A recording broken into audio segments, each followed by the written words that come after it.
This is a Fox News alert. It was a bombshell. The news on Friday that a grand jury had voted to indict both parents in connection with the notorious murder of their child, JonBenet Ramsey.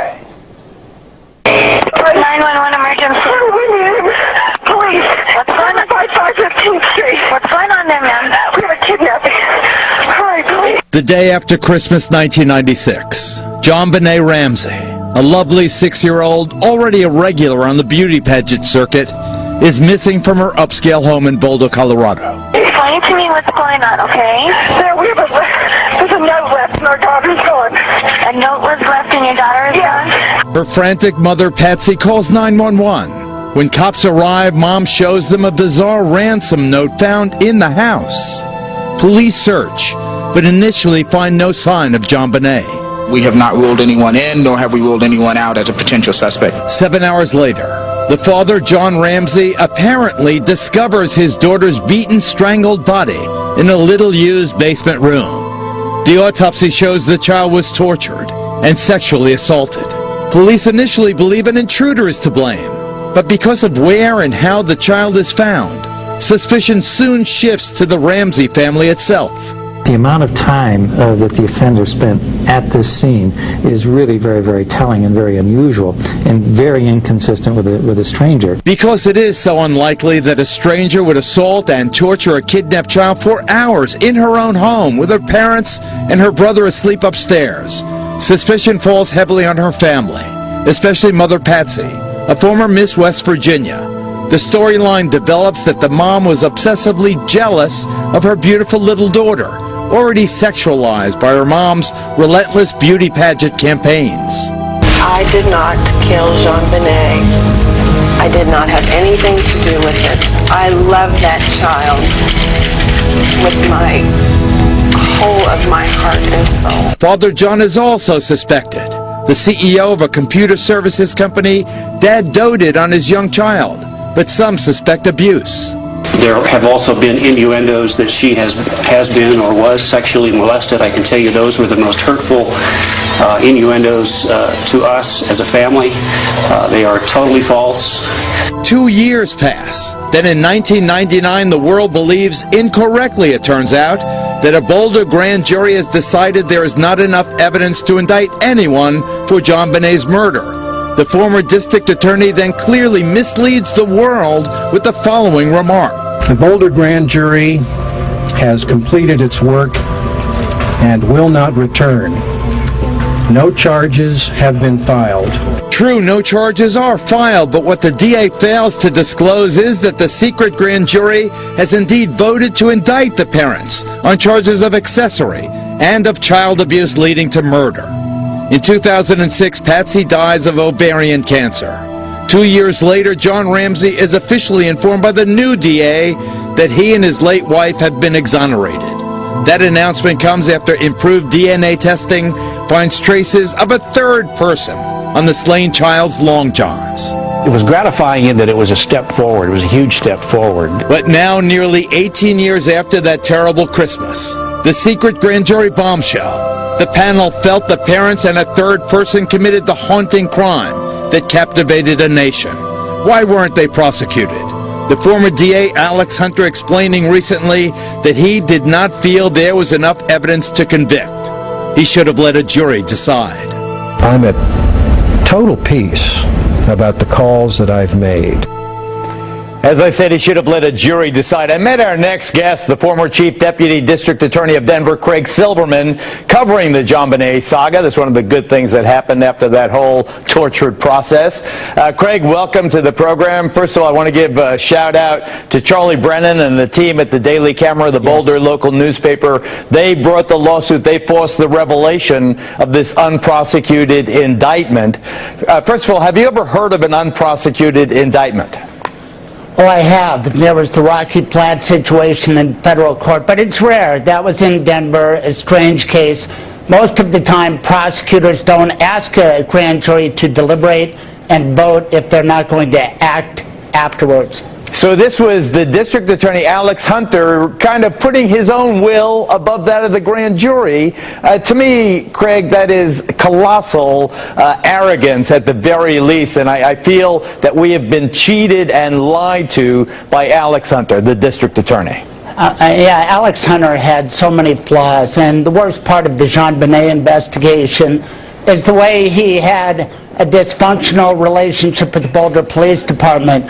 This latest revelation seems to me to be a coordinated effort of the Boulder Police Department. Charlie Brennan, who followed this case from the outset for the Rocky Mountain News, and he's a good friend of Stan Garnett. In fact, Charlie Brennan helped or tried to help Stan Garnett become Colorado Attorney General. So I think there's a coordinated effort here, perhaps to put pressure on John Ramsey. To put pressure on John Ramsey. Let me read from the indictment.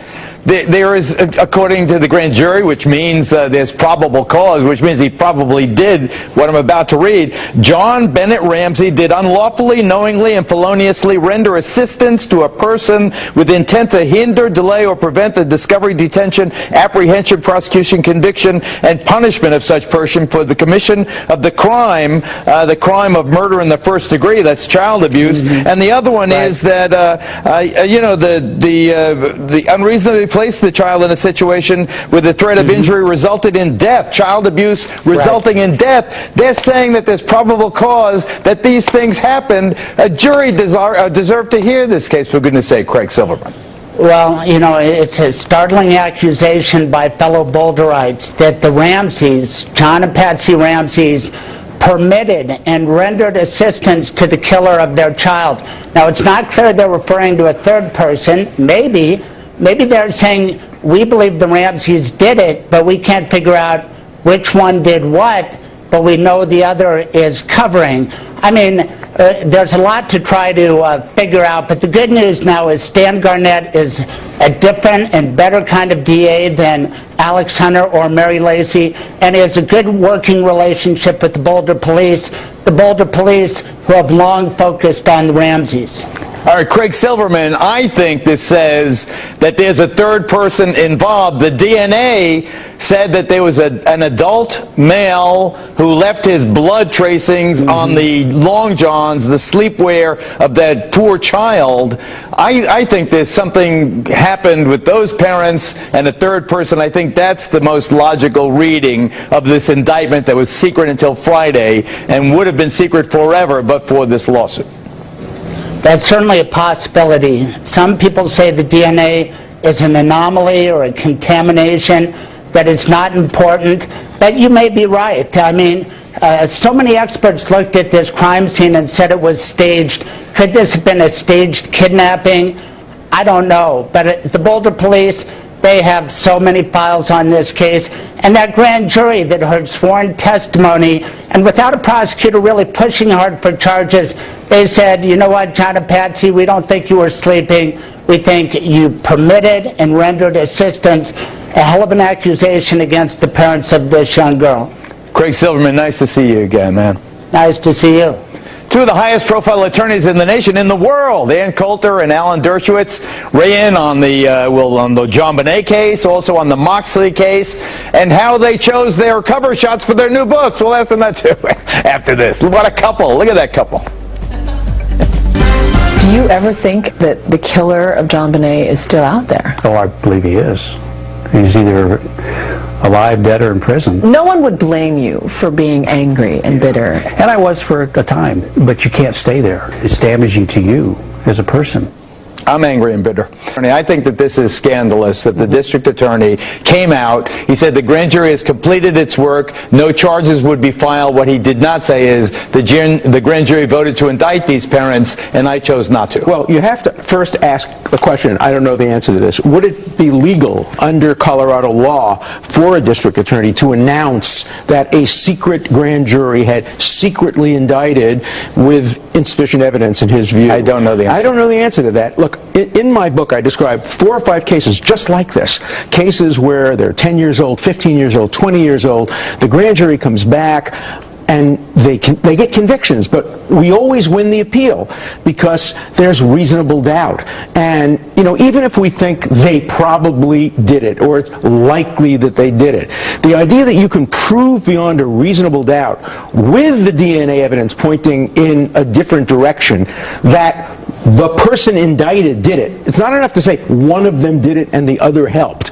You need to have proof beyond a reasonable doubt. So you are agreeing with his decision not to sign this indictment? I am agreeing perhaps with both decisions. That is, I can understand why the grand jury, inexperienced, not lawyers, would come to this decision, but then a professional prosecutor sworn only to bring cases if there's proof beyond a reasonable doubt made a professional decision not to do it. I agree with that decision. Now, whether he should have said something different, because I agree with you, what he said was misleading.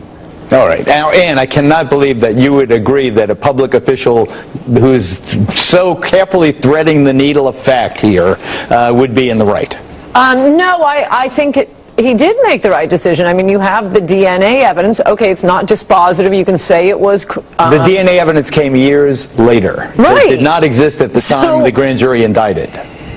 So, but we have it now, sitting here tonight, so that seems to be pretty good evidence that he did the right thing. But on top of that, when you add the DNA evidence, however it can be attacked to the fact that this is a very unlikely crime for this particular couple, although it's just the kind of crime the media and the public rush to believe, like the Duke lacrosse players. We so want to believe that beautiful, happy families who are well off are going around committing horrible crimes. Like Bloomberg saying the Times Square bomber is probably a Tea Partier. Oops, it's another Muslim. Did he say that? Crimes are often what we expect them to be, and when the evidence is consistent with it being what we expect it to be. And the final thing I'd say about this is, if you get murdered, do not get murdered in Greenwich, Connecticut, Boulder, Colorado, Aspen, Colorado, or many other places where police have one murder a decade. Make sure you get a good lawyer, don't pay him $1.2 million like in the Skakel case, and have him... Well, do you think rich people get a bonus, or do you think they are tried more severely, generally speaking? The answer is yes, both.